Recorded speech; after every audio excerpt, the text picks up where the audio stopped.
तो हेलो प्यारे बच्चों, कैसे हैं आप सब। तो उम्मीद करते हैं आप सब अच्छे होंगे। तो आज देखिए, आज हम लोग करने वाले हैं एक्सरसाइज 3.2 के उदाहरण।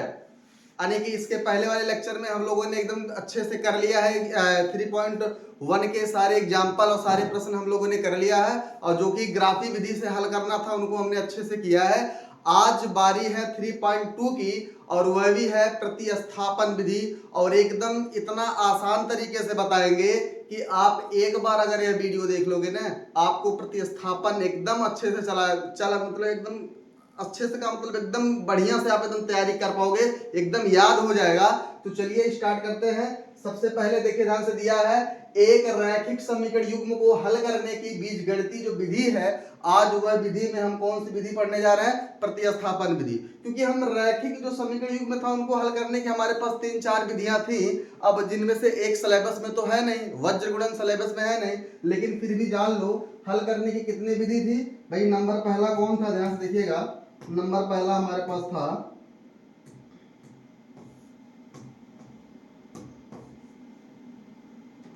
देखिए ध्यान से, सबसे पहले हमारे पास आता था क्या? कौन सी विधि है भाई? ग्राफी विधि। कौन सी? ग्राफी विधि। यानी कि रैखिक समीकरण युग्म को हल करने की 4 विधियां थी, जिनमें से नंबर पहला क्या था? ग्राफी विधि। और नंबर दूसरा हमारे पास क्या आ जाएगा भाई? प्रतिस्थापन विधि। कौन सी विधि? प्रतिस्थापन विधि, जो कि आज हम लोग बहुत ही डिटेल में अच्छे से पढ़ेंगे। और नंबर तीसरा जो है, और नंबर तीसरा हमारे पास क्या आ जाएगा? विलोपन विधि। तो विलोपन विधि आप पढ़ोगे, लेकिन प्रतिस्थापन विधि के बाद, यानी कि जब प्रतिस्थापन विधि पूरी तरह से प्रतिस्थापन विधि के सारे एग्जाम्पल और सारे प्रश्नावली के प्रश्न खत्म हो जाएंगे, उसके बाद हम लोग सीधे चले जाएंगे कहाँ पे? विलोपन विधि से। और नंबर 4 क्या था? नंबर 4 था वज्र गुणन विधि। नंबर 4 क्या था? वज्र गुणन विधि। वज्र गुणन विधि से, यानी कि इन हम चारों विधियों से हम रैखिक समीकरण युग्म के हल निकालते थे। यानी कि एक्स और वाई का मान इन चारों विधि से निकाल सकते हो, जिनमें से आपको पढ़ना है ग्राफी विधि, जो कि अपने सिलेबस में है, और प्रतिस्थापन विधि भी अपने सिलेबस में है, और विलोपन विधि भी अपने सिलेबस में है। बस इसमें से कौन सी अपने सिलेबस में नहीं है भाई? यह जो वज्रगणन विधि है, यह आपके सिलेबस में नहीं है, इसको नहीं पढ़ना है। और यह यूपी बोर्ड में नहीं है, बाकी और अदर बोर्डों में है, जैसे बिहार बोर्ड हो गया तो उन लोगों में है। तो कोई दिक्कत वाली बात नहीं है, उन लोगों के लिए अलग से वीडियो बन जाएगा। बाकी यह यूपी और राजस्थान, यानी कि यह जो भी अन्य बोर्ड वाले हैं, उनमें लगभग यह वज्रगणन की विधि नहीं है, सिलेबस से हटा दी गई है। बाकी ये तीनों विधि आपको पढ़ना ही पढ़ना है। और अगर बिहार वाले बच्चे देखेंगे तो भाई उनके लिए भी ये तीनों विधि तो भाई इंपॉर्टेंट ही है, क्योंकि इनका सिलेबस में है। बस ऑलरेडी एक्स्ट्रा केवल वज्रगणन विधि है, बाकी सारा तो ही है। तो चलिए, आज यानी कि हम लोगों ने तो सीख लिया ग्राफी विधि से। हमने इसके पहले वाले लेक्चर में भाई वही तो कर रहे थे, ग्राफ से हम लोग आंसर निकाल रहे थे। अब दूसरा क्या है? प्रतिस्थापन विधि। तो चलिए स्टार्ट करते हैं। प्रतिस्थापन विधि होता क्या है? तो सिंपल, आपको करना कुछ नहीं, इसमें प्रतिस्थापन में आपको कुछ करना होता नहीं है। ध्यान से देखना, प्रतिस्थापन विधि में आपको क्या करना है, एक बार ध्यान से देखिएगा। यह हमारे पास आ गया प्रतिस्थापन विधि। कौन सी विधि है यह? प्रतिस्थापन विधि। तो प्रतिस्थापन विधि, यानी कि इस विधि से आप x और y के किस तरह से मान निकालोगे, ध्यान देना। यहाँ पे आपके पास यहाँ दो रैखिक समीकरण रहेगा, जैसे मान लो x प्लस वाई बराबर कितना आ गया? 5, यानी कि समीकरण नंबर 1। और दूसरा क्या हो जाएगा? x माइनस वाई बराबर कितना आ गया हमारे पास? मान लो कितना है? 15 है। अब हमें क्या करना है, ध्यान से देखना, हमें क्या करना है, यानी कि इसको प्रतिस्थापन विधि से, यानी कि हमें इस x और y के मान, यानी कि x और y के हल निकालने हैं केवल प्रतिस्थापन विधि से, और ग्राफ विधि से नहीं निकालना है, प्रतिस्थापन विधि से। करना क्या है? सिंपल, आप केवल ध्यान से देखो, प्रतिस्थापन का मतलब होता है प्रतिस्थापित करना। प्रतिस्थापित करना, तो प्रतिस्थापित करना, ध्यान से देखना, प्रतिस्थापन विधि का मतलब होता है प्रतिस्थापित करना, यानी किसी चर, इन दोनों चरों में से किसी एक चर का मान दूसरे में स्थापित कर दो, किसी एक चर का मान दूसरे में स्थापित कर दो, उसी को बोला जाता है प्रतिस्थापन विधि। जैसे अगर हम लोग यहाँ से समीकरण नंबर 2 से, यानी कि x का मान निकाल लें, किसी x या y का मान निकालना आपको, दोनों समीकरणों में से किसी x और y का मान निकालो, दूसरे समीकरण में रखो, काम खत्म। किसी चर का मान, चाहे पहले वाले समीकरण से किसी चर का मान निकाल लो, चाहे दूसरे वाले समीकरण से किसी चर का मान निकाल लो। और याद रहे जिस चर का हम लोग मान निकालते हैं कोशिश यह करते हैं जिसका गुणांक सबसे छोटा हो उसी वाले चर का मान निकालो, क्योंकि आपको तब कैलकुलेशन उतना नहीं आएगा, क्योंकि भाई नहीं तो अदरवाइज बटे उटे में आ जाएगा। जैसे मान लो अगर हमारे पास यहाँ पे रहता 3x और प्लस में यहाँ पे 6y और बराबर में है 12, इसको निकालते समीकरण नंबर 1, और यहाँ पे हो जाएगा 6x प्लस का 5y और बराबर में 14 समीकरण नंबर 2। अगर हम इसमें से कहे और यहाँ पे 3 हटा दें एक बार के लिए, यह 3 हटा दे रहे हैं यहाँ से, ये 3 हटा दे रहे हैं यहाँ से, केवल x बचा है, ठीक है। अब देखो ध्यान से x प्लस का 6y बराबर में 12 और 6x प्लस का 5y बराबर में 14, यह समीकरण नंबर 2 है और यह समीकरण नंबर 1 है। अगर हम कहें किसी x और y का यानी कि प्रतिस्थापन भी करना है तो किसी x और y का मान निकालो, आप क्या करोगे, आप अगर चाहो तो यहाँ से x का मान निकालो या यहाँ से y का मान निकालो, इसमें रखो तब भी आंसर सेम आएगा, या तो यहाँ से y का मान निकाल लो इसमें रख दो तब भी आंसर सेम आएगा। लेकिन हम लोग क्या करेंगे, जिसका गुणांक सबसे छोटा होगा, जिसका गुणांक सबसे छोटा होगा, भले ही वह x वाला चर रहे भले ही वह y वाला चर रहे, हम उसी का मान निकालते हैं। और क्यों निकालते हैं, ताकि आंसर बटे में ना आए, यानी कि जो मान रखना होगा वो बटे में नहीं आएगा। जैसे अगर मान लो हम इसमें देखें, इन दोनों समीकरणों में देखें, दोनों समीकरणों को ध्यान से देखो, इसमें सबसे छोटा गुणांक किसका है, इसी का है, कुछ नहीं तो हम क्या मानेंगे, यहाँ पे 1 मानेंगे, तो इसी का सबसे छोटा गुणांक दिख रहा है, इस वाले x का मान निकालोगे आप तो x बराबर क्या निकल जाएगा, x बराबर निकल जाएगा हमारे पास 12 ऑलरेडी यहाँ पे है, यह 6y प्लस के इधर आएगा क्या हो जाएगा माइनस का 6y, माइनस का कितना हो जाएगा, ये माइनस का 6y, आप इसको मान लोगे समीकरण नंबर 3। अब 3 का मान आप आराम से 2 में रख के x का मान निकाल सकते हो, है कि नहीं। लेकिन अगर वही हम बात करें इस वाले में से किसी x से y का मान निकालो, अगर इस वाले में से x का मान निकालेंगे, देखो ध्यान से 3 वाला आसान लगेगा कि ये वाला आसान लगेगा, अभी आप खुद बताना। तो 6x में अगर हम x का मान निकालें तो 6x बराबर कितना हो जाएगा 14, इधर है 5y प्लस का इधर क्या हो जाएगा माइनस का 5y, और यहाँ पे x का जो मान निकलेगा वह निकलेगा 14 माइनस का 5y, और 6 गुणे में है इधर किसमें हो जाएगा भाग में, समीकरण नंबर 3। अब आपको देखो यहाँ पे x का मान कितना इजीली लग रहा है, 12 माइनस का 6y डायरेक्ट रखो आराम से, गुणा भाग थोड़ा सा जोड़ना घटाना पड़ेगा, आंसर आ जाएगा। लेकिन यहाँ पे x का जो मान रखोगे, फिर यहाँ पे x का जो मान रखोगे यहाँ से क्या होगा, फिर थोड़ा सा आपको एलसीएम भी लेना पड़ सकता है, एलसीएम भी लेना पड़ सकता है, थोड़ा सा 1-2 स्टेप बढ़ जाएगा आपका। तो कोशिश यही करिए कि जिसका गुणांक छोटा दिखे उसी वाले चर का मान निकाल लो और दूसरे वाले समीकरण में आराम से रख दो, बस वही उसका आंसर हो जाएगा। अब ध्यान से देखना कैसे, यानी कि यह वाला जो हमारे पास हमने एग्जांपल में लिया है, यह जो एग्जांपल में हमने लिया है, ध्यान से देखना, x प्लस का y बराबर 5, x माइनस y बराबर 15, समीकरण नंबर 1 और समीकरण नंबर 2। हम लोग क्या कर रहे हैं, समीकरण नंबर 2 से x का मान निकाल रहे हैं, तो यहाँ कितना हो जाएगा 15 पहले से है, माइनस का y आएगा क्या हो जाएगा प्लस का y, और यह हो जाएगा समीकरण नंबर 3। बस इतना याद रखना, इस x का मान उस वाले समीकरण में नहीं रखना है जिस वाले समीकरण से आप इसको बनाए हो। जैसे यह समीकरण नंबर 2 से बना है तो 2 में इसका मान नहीं रखना है, 1 में रख देना, बात खत्म हो जाएगा। हमेशा याद रखना कि जिस समीकरण से आप x से y का मान निकाल रहे हो उस वाले समीकरण में नहीं रखा जाएगा मान, बस इतना तो सब लोग जानते हैं भाई, जिससे बन रहा है फिर उसी में रखेंगे तो मतलब क्या निकलेगा, फिर कुछ नहीं निकलेगा। इसका मतलब है जिससे बन रहा है उसमें न रख करके दूसरे वाले में रख दो, काम हो जाएगा। अब यह समीकरण नंबर 3 हो गया। अब हम लोग क्या करेंगे, समीकरण 3 का मान समीकरण नंबर 1 में आराम से प्रतिस्थापित करेंगे। देखना जहां x है वहां हटा करके 15 प्लस का y हम रख सकते हैं, क्योंकि x बराबर इतना है तो भाई जहां x है उसको हटा के यहाँ रख सकते हो। तो अब हम क्या लिखेंगे यहाँ पे, समीकरण 3 का मान क्या करेंगे, समीकरण 1 में, कहां पे, समीकरण 1 में क्या करने पर, प्रतिस्थापित करने पर, समीकरण 3 का मान समीकरण 1 में क्या करने पर, प्रतिस्थापित करने पर। अब ध्यान से देखना, समीकरण नंबर 3 का मान समीकरण 1 में प्रतिस्थापित करोगे क्या होगा, आप खुद नोटिस करो। आप देखो समीकरण नंबर 1 क्या है, x, इस x को हटा करके हम क्या लिख सकते हैं भाई, 15 प्लस का y, और ऑलरेडी प्लस का y है और बराबर में कितना भाई 15, तो 15 यही रहेगा। अब प्लस में देखना ध्यान से, y और y मिलकर कितना हो जाएगा 2y बराबर कितना हो जाएगा 5। अब ध्यान से देखना 2y बराबर क्या निकलेगा 5 यही रहेगा, प्लस का 15 आएगा इधर क्या हो जाएगा माइनस का 15, भाई प्लस का 15 यहाँ लेकर जाओगे क्या हो जाएगा माइनस का 15। अब 2y बराबर हमारे पास क्या निकलेगा, माइनस का क्या निकलेगा 10, क्योंकि 5 में से 10 जाएगा, जब भी छोटे में से बड़ा घटे साइन उसी का लगता है, तो ये माइनस लग जाएगा। तो y का मान क्या हो जाएगा, माइनस का 10/2, माइनस का 10/2 यानी कि y का मान निकलेगा 2 5 10, यानी कि y का मान निकलेगा माइनस का 5। अब y का मान माइनस का 5 निकला। अब इस y का मान आप 1 2 3 किसी में रखो, x का मान निकले, किसी में रखो, 1 में रखोगे तब वो, 2 में रखोगे तभी भी, और 3 में रखोगे तब भी x का मान सेम आएगा। जो आप किसी भी समीकरण में रख के x का मान निकालोगे वही आंसर सब में आएगा। आप चाहे 1 में रखो, चाहे 2 में रखो, चाहे 3 में रखो।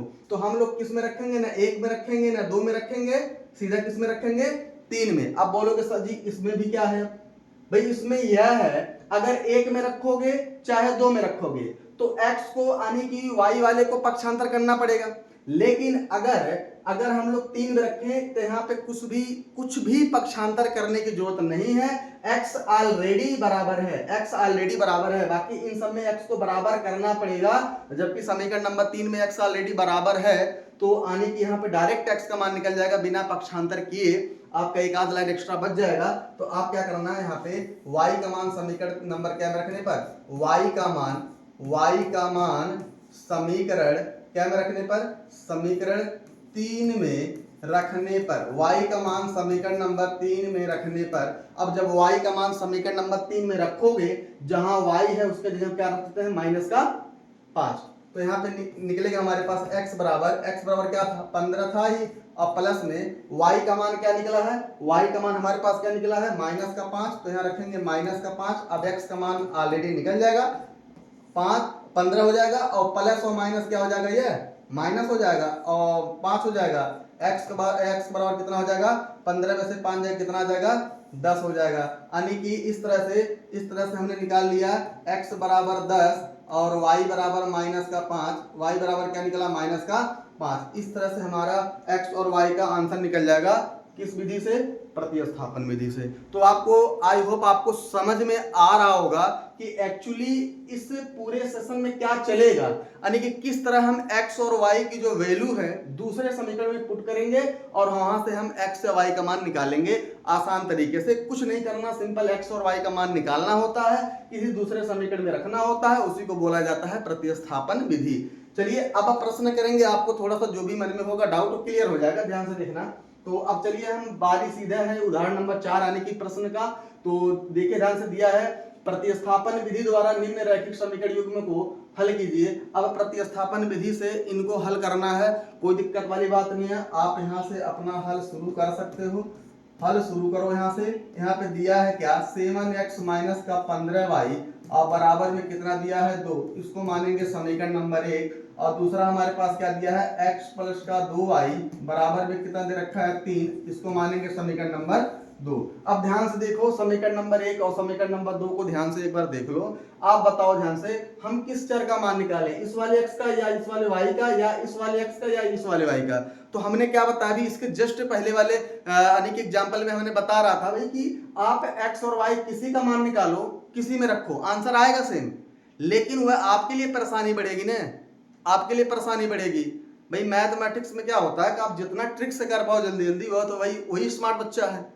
भाई करने के लिए सब लोग आंसर ला देंगे ना, लेकिन स्मार्ट तरीके से आंसर किसका आ रहा है, जो है जल्दी से किसका आंसर आ रहा है, यह इंपॉर्टेंट होता है। तो ध्यान से देखना, हम लोग क्या करेंगे, जिस चर का गुणांक सबसे छोटा होगा उसी वाले चर का पहले मान निकालेंगे। यहाँ पे गुणांक 7 है, यहाँ पे 15, यहाँ पे 2, यहाँ पे कुछ नहीं, कितना मानेंगे, 1। अब ध्यान से देखना, 7 15 2 और 1 में किसका गुणांक सबसे छोटा, कौन छोटा संख्या, 1 है। यानी कि इस वाले चर का जो गुणांक है छोटा, इसी वाले चर का हम लोग मान निकालने वाले हैं। यानी कि इस वाले x का मान निकालेंगे, क्या निकलेगा, 3 ऑलरेडी यहाँ पे है, और 2y प्लस के तरह क्या हो जाएगा, माइनस का 2y।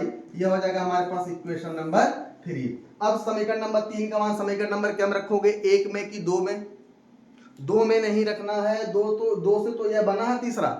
भाई 2 से तीसरा बनाए हो तो फिर इसका 2 में मान रखोगे तो क्या मतलब निकलेगा, कुछ नहीं निकलेगा, आपको x और y का मान कुछ नहीं निकाल पाओगे। इस 3 का मान आप क्या में रखोगे, 1 में। तो यहाँ लिखेंगे, क्या लिखोगे, समीकरण 3 का मान, समीकरण 3 का मान क्या में, समीकरण 1 में, समीकरण 1 में क्या करने पर, प्रतिस्थापित करने पर 3 का मान समीकरण नंबर 1 में प्रतिस्थापित करो, क्या होगा? देखो ध्यान से, यहाँ पे 7 7 रहेगा। इस x की वैल्यू आपने निकाला है 3 माइनस का 2y, तो इस जो x है, ये वाला जो x है, उस x को हटाओ और वहां पे क्या लिख दो? 3 माइनस का 2y लिख सकते हो, क्योंकि x के बराबर है ये, और बराबर यह हो गया। और माइनस का ऑलरेडी क्या है समीकरण नंबर 1 में, माइनस का 15y है और बराबर कितना है 2। अब इनको सॉल्व कर लो, सॉल्व करना सबको आता भाई।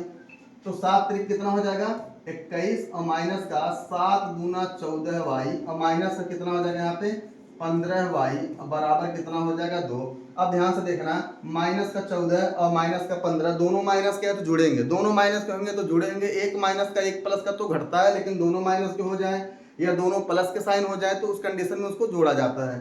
तो माइनस का 14 माइनस का 15 हो जाएगा माइनस का 29 और बराबर में हो जाएगा, सॉरी माइनस का 29 y है, माइनस का 29 क्या हो जाएगा y, अब बराबर में 2 है, ये है 21 प्लस का इधर आएगा, क्या हो जाएगा 2 की तरफ, 21 माइनस का हो जाएगा। तो माइनस का 29y बराबर हो जाएगा 2 में से 21 जा रहा भाई, छोटे में से बड़ा घट रहा है, साइन किसका लगेगा माइनस का, और 2 में से 21 जाएगा, क्या बचेगा 19, माइनस से माइनस कट जाएगा, माइनस से माइनस कट जाएगा, तो क्या बचेगा भाई 29y बराबर बचेगा 19, और जो y का मान निकलेगा वह निकलेगा 19 बटे में, 29 गुणे में है, इस तरफ आएगा, क्या हो जाएगा बटे में, यानी कि जो y का मान हमारे पास निकला है वह निकला है 19 बटे में 29।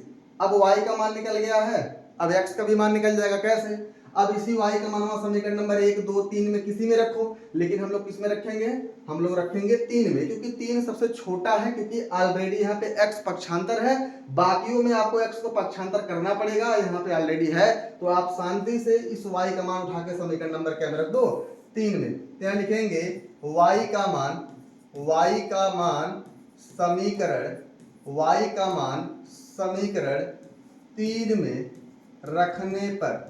3 में रखने पर, अब y का मान समीकरण नंबर 3 में रखो, क्या होता है ध्यान से देखना, x बराबर है 3 है तो 3 लिख दो, माइनस का 2 और गुणे में इस y का मान क्या है 19 बटे में 29।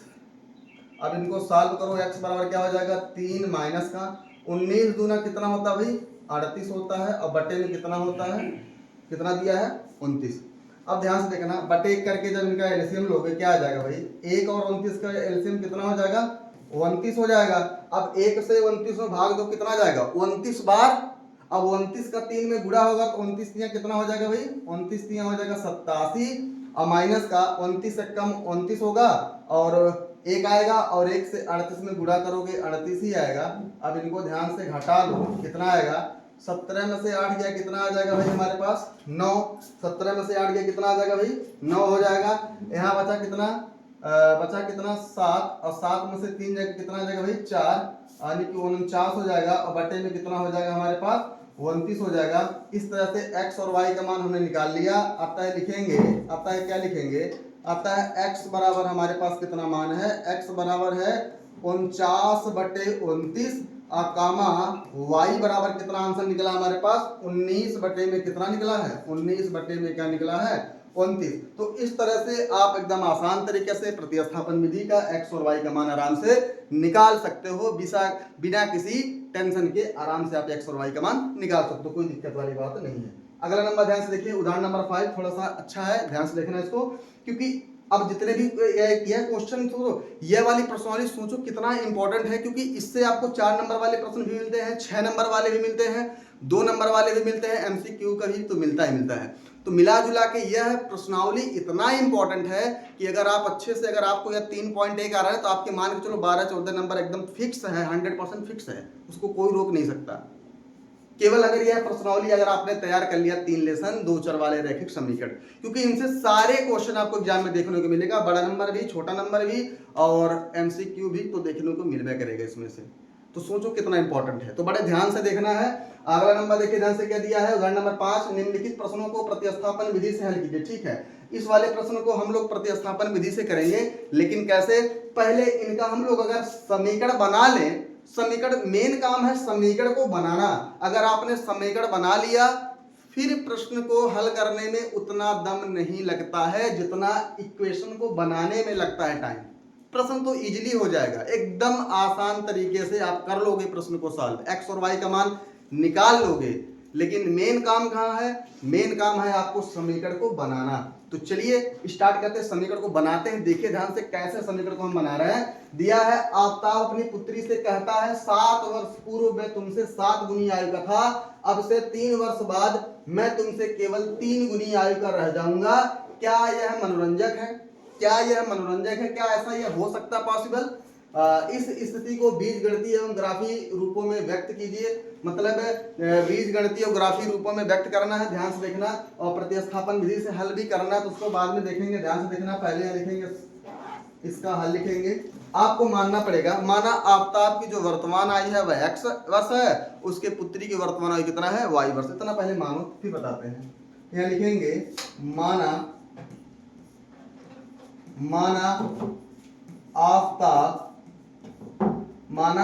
आफ्ताब की वर्तमान आयु, आफ्ताब की वर्तमान आयु कितना है? x वर्ष, तथा उसकी पुत्री की वर्तमान आयु, उसकी पुत्री की वर्तमान आयु, उसकी पुत्री की वर्तमान आयु कितना है? y वर्ष है।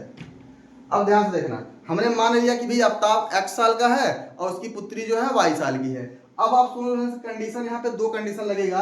अन्य की कंडीशन नंबर पहला क्या है? क्या कह रहा है? 7 वर्ष पूर्व, ध्यान से देखना, 7 वर्ष पूर्व। अब आप एक चीज नोटिस करो, 7 वर्ष पूर्व, पूर्व का मतलब क्या होता है? पहले। पूर्व का मतलब क्या होता है? पहले। अब सोचो ध्यान से, अगर आफ्ताब अभी x साल का है तो 7 साल पहले कितने का रहा होगा? 7 साल पहले कितने का रहा होगा? x minus 7। फॉर एग्जाम्पल, अगर आज अभी आप मान लो 15 साल के हो, क्या साल के हो? 15 साल के हो, तो यह कल्पना करो कि आप 7 साल पहले कितने के रहे होंगे भाई? 7 साल पहले, तो 15 में से 7 घटा दो, 8 साल के रहे होंगे ना। अगर यही कहता कि 7 वर्ष बाद वाले में ऐड करेंगे और पहले वाले में माइनस करेंगे, इतना यह ट्रिक से याद कर लो। पहले वाले की जब पहले कहेगा माइनस, बाद कहेगा तो प्लस। और ऐसे आप लॉजिकली समझ भी सकते हो कि जैसे आपकी एज मान लो 15 साल है, 15 साल यानी कि 15 साल के हो आप, और आपसे कहा जाए कि आप 7 साल बाद कितने साल के हो जाओगे? 7 साल बाद आने वाला जो साल है, 7 साल बाद आप कितने साल के हो जाओगे? 15 और 7 कितना हो जाओगे? 22 साल के। तो वैसे अगर आज आप 15 साल के हो तो 7 साल पहले, 15 माइनस 7 मतलब 8 साल के। तो यहाँ पे लिखेंगे 7 वर्ष पूर्व का मतलब हो जाएगा, 7 वर्ष पूर्व जो होगा आफ्ताब की आयु कितना हो जाएगा? ध्यान से देखना, 7 वर्ष पूर्व आफ्ताब की आयु कितना हो जाएगा भाई? x माइनस का 7 वर्ष, x माइनस का 7 वर्ष। और पुत्री की जो आयु हो जाएगी कितना हो जाएगा भाई? पुत्री की जो आयु होगी कितना होगा वह? पुत्री की आयु कितना हो जाएगा भाई उसके? वह भी कितना हो जाएगी भाई? y माइनस 7 वर्ष। अब ध्यान से देखना क्या बोला है? 7 वर्ष पूर्व में तुमसे 7 गुनी आयु का था। अब दोनों सुनो ध्यान से, यानी कि पिता और पुत्र, यानी कि आफ्ताब और उसके पुत्र की जो पुत्री है, आफ्ताब और उसके पुत्री की आयु को बराबर कर दो। ध्यान से देखना कैसे होगा, यानी कि x माइनस 7 को बराबर कर दो किसके? y माइनस 7 से बराबर कर दो। अब ध्यान से देखना, मेन काम यहीं पे है, थोड़ा सा नोटिस करना ध्यान से। मेन काम यहाँ से है, बस इक्वेशन बनने ही वाला है, ध्यान से देखना। यानी कि क्या बोला है? 7 वर्ष पूर्व में तुमसे क्या गुनी आयु का था? 7 गुनी आयु का। तो कौन बोल रहा है ऐसा आफ्ताब अपनी पुत्री से कह रहा है कि 7 वर्ष पहले मैं तुमसे 7 गुनी आयु का था। मतलब जितनी भी आयु उसकी पुत्री की रही होगी उसका वह 7 गुना था आफ्ताब। तो वह कह रहा है कि मैं तुमसे 7 गुना था, 7 वर्ष पहले मैं तुमसे 7 गुना था। कौन गुना था? यह वाला x वाला गुना था ना, तो अगर देखो ध्यान से, यह x वाला आफ्ताब है, अगर आफ्ताब ऑलरेडी 7 गुना है अपनी पुत्री से और हमने यहाँ पे इक्वेशन को बराबर किया है, तो अगर हम उसकी पुत्री में भी 7 से गुना कर दें, अब दोनों क्या हो जाएंगे, इक्वल हो जाएंगे, दोनों क्या हो जाएंगे, इक्वल हो जाएंगे। अब यही से हमेशा ही काम करना कि जो गुना रहेगा उसके विपरीत वाले समीकरण में आप क्या कर दो, 7 से या जितना भी गुना कहेगा उतने से गुना करो, ताकि दोनों को बराबर करना होता है, क्योंकि यहाँ इक्वल का साइन लगा है, इक्वल का मतलब होता है बराबर करना। तो आप इस तरह से बराबर कर देना, क्योंकि ऑलरेडी ये आफ्ताब जो है अपनी पुत्री से 7 गुना है, आफ्ताब 7 गुना है, अगर उसकी पुत्री में भी हम 7 से गुना कर दें तो दोनों क्या हो जाएंगे, फिर यहाँ इक्वल का जो साइन लगा हुआ सार्थक हो जाएगा, यानी कि दोनों बराबर हो जाएंगे। तो हम क्या करेंगे, अब ध्यान से देखना, हम लोग क्या करेंगे यार, अब इसको सॉल्व करेंगे। क्या हो जाएगा हमारे पास, x माइनस का 7 बराबर में 7 एकम 7y और माइनस का 7 सत्ते कितना हो जाएगा, 49 हो जाएगा। अब आप यहाँ से इक्वेशन बना सकते हो, एक्स वाई वाला एक तरफ कर दो, अचर वाला एक तरफ कर दो, कितना हो जाएगा तब, x 7y उधर जाएगा, क्या हो जाएगा, माइनस का 7y बराबर में माइनस का 49 है और माइनस का 7 आएगा, क्या हो जाएगा, प्लस का 7, यानी कि आप यहाँ लिख सकते हो क्या, यहाँ पे आप कर सकते हो कि x माइनस का 7y बराबर में 49, माइनस के 49 में से प्लस का 7 जाएगा तो माइनस क्या बचेगा, माइनस का 42। यह हो जाएगा इक्वेशन नंबर फर्स्ट, यानी कि एक समीकरण तो हमने आसानी से निकाल लिया। अब दूसरा समीकरण इसी वाले क्वेश्चन से निकलेगा। दूसरा वाला समीकरण में क्या बोला है, कह रहा है अब से 3 वर्ष बाद, अब यहाँ लिखो condition number second, condition number क्या हो गया, सेकंड हो गया, क्या वर्ष बाद, 3 वर्ष बाद, 3 वर्ष बाद। अब 3 वर्ष बाद ध्यान से देखना कि 3 वर्ष बाद बोला है, 3 वर्ष बाद, अगर अब वही वाला बाद वाला इक्वेशन आ गया, अगर हम आपसे कहें आज आप 15 साल के हो, अभी आप वर्तमान में 15 साल के हो, 3 साल बाद क्या साल के हो जाओगे, आप कहोगे सर जी 15 और 3 18 साल के हो जाएंगे। तो अगर आप कल्पना करो, अगर आफ्ताब आज x साल का है, आफ्ताब अभी प्रेजेंट में x साल का है, तो 3 साल बाद कितने का होगा वह, x प्लस में 3, उसकी पुत्री अगर y साल की है तो 3 साल बाद कितना हो जाएगा, y प्लस 3 हो जाएगी। तो हम यहाँ पे लिखेंगे 3 वर्ष बाद आफ्ताब की आयु कितना हो जाएगा, 3 साल बाद आफ्ताब की आयु, आफ्ताब की आयु कितना हो जाएगा भाई, x प्लस का 3 वर्ष, और पुत्री की जो आयु हो जाएगी, पुत्री की आयु, पुत्री की आयु कितना हो जाएगा भाई, y प्लस का 3 वर्ष, y प्लस का 3 वर्ष। ठीक, अब जैसे यहां पे हमने इक्वल किया था, अब इन दोनों को भी इक्वल कर दो आराम से, ध्यान से देखना, x प्लस का 3 बराबर कर दो किसके, y प्लस 3 के बराबर कर दो।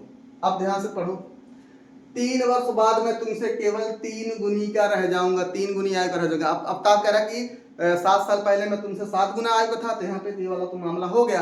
अब कह रहा कि 3 वर्ष बाद, 3 वर्ष बाद मैं तुमसे केवल 3 गुना रह जाऊंगा, 3 वर्ष बाद मैं तुमसे केवल 3 गुना रह जाऊंगा। इसका मतलब यह है आफ्ताब, यह जो आफ्ताब है ये वाला, यह आफ्ताब अपनी पुत्री से ऑलरेडी 3 गुना ज्यादा है, 3 गुना ज्यादा है।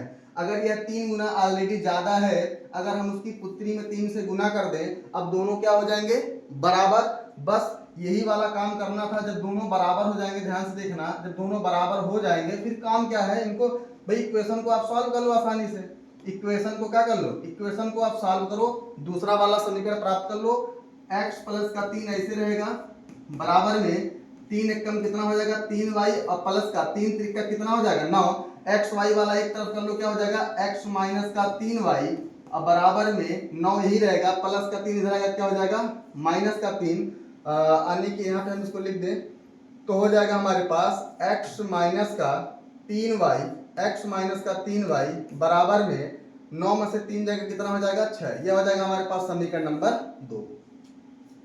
समीकरण नंबर कितना हो गया हमारे पास, यह 2 हो गया। आप खुद देखो, अब समीकरण नंबर 1, समीकरण नंबर 1 और समीकरण नंबर 2 को ध्यान से देख लो।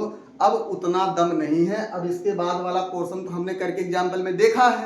अब आसानी से आप दोनों की वर्तमान आयु ज्ञात कर सकते हो अगर पॉसिबल है तो। कथन के अनुसार अगर पॉसिबल है तो अब x और y का मान निकल जाएगा इतने से। मेन काम कहाँ है, तो आप क्या कहोगे, मेन काम है समीकरण को बनाना। अगर आप समीकरण बना पाए ना तो आधे से ज्यादा प्रश्न आपका समझो बन गया। अगर समीकरण बन गया तो मेन काम है इक्वेशन को बनाना।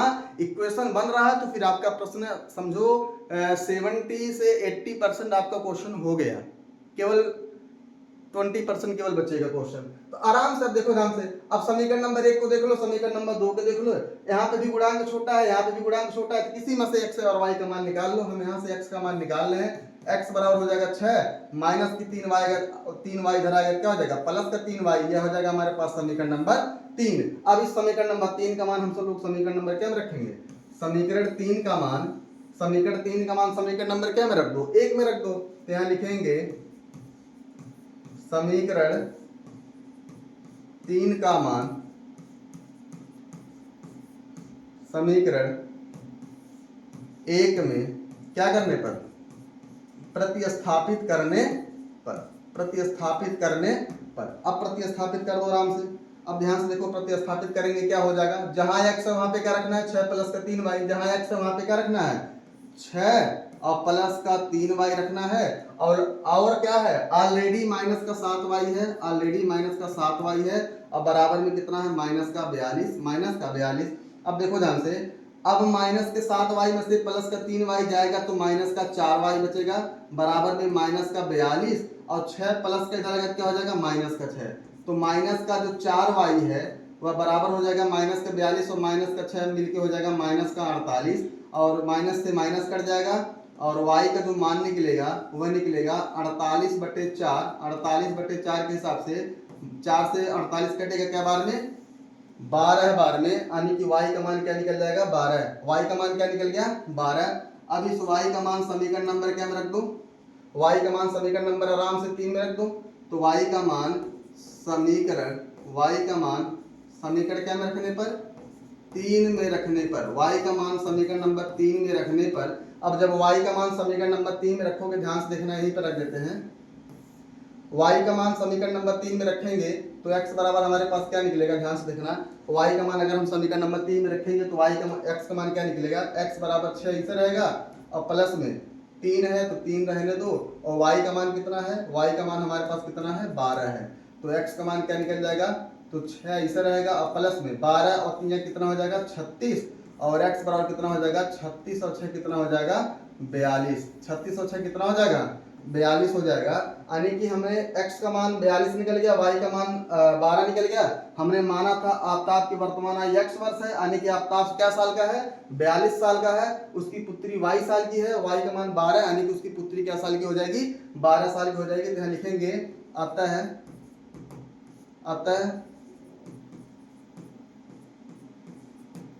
आफ्ताब की आयु बराबर कितना हो जाएगी 42 साल, और पुत्री की आयु कितना हो जाएगा, पुत्री की आयु कितनी हो जाएगी भाई, पुत्री की आयु होगी हमारे पास, पुत्री की आयु कितनी हो जाएगी भाई 12 वर्ष। उसकी पुत्री 12 साल की है, आफ्ताब 1 साल का। देखो ध्यान से, आफ्ताब x बराबर आ गया हमारे पास 42 साल की, उसकी पुत्री है कितने साल की 12 साल की। अब आप खुद नोटिस करो, कह रहा कि 7 वर्ष पहले अगर 42 में से 7 घटा दो, 42 में से अगर आप 7 घटाओ कितना बचेगा, तब 42 में से अगर 7 घटाओगे कितना बचेगा 35। अब यहाँ पे 35 को देख लो ध्यान से, और इसमें से 5 घटा दो, तो 12 में से 7 घटा दो कितना हो जाएगा 5। अब खुद देखो ये 5 जो है और 35 जो है 5 का क्या गुना है 7 गुना है कि नहीं है, तो 7 गुना है तब तो 35 होगा। इसका मतलब पहला वाला कथन सही था। दूसरा क्या बोला है कि 3 वर्ष बाद मैं तुमसे केवल 3 गुनी की आयु रह जाऊंगा 3 वर्ष बाद। तो 42 में 3 जोड़ो कितना हो जाएगा, 42 में 3 जोड़ोगे हो जाएगा 45, और 12 में 3 जोड़ो हो जाएगा 15, और 15 45 का कितना है भाई 45 15 का क्या गुना है 3 गुना है। इसका मतलब हमारा आंसर क्या है, आंसर इसका मतलब हमारा क्या है सही है, यानी कि जो कथन बोला था उसके अनुसार क्या हमारे पास आंसर सही निकल गया। तो आप भी इसी तरह से कर सकते हो। तो आज केवल हम लोग एग्जाम्पल 1 और 2 और इसका थोड़ा सा परिभाषा ही केवल देखेंगे, बाकी इसके अगले लेक्चर में हम सारा एग्जाम्पल जो बचा है सबको कंप्लीट करवा देंगे। आप बिल्कुल भी टेंशन मत लो, बस आप एकदम बिंदास पढ़ाई करो, अपने बोर्ड एग्जाम की अच्छे से तैयारी करो। और अगर आपको वीडियो अच्छा लगा हो तो और भी अपने दोस्तों के पास आप शेयर करो, ताकि वो लोग भी अच्छे से अपने एग्जाम की तैयारी कर पाए। तो चलिए आज के लिए बस इतना ही, तब तक के लिए बाय।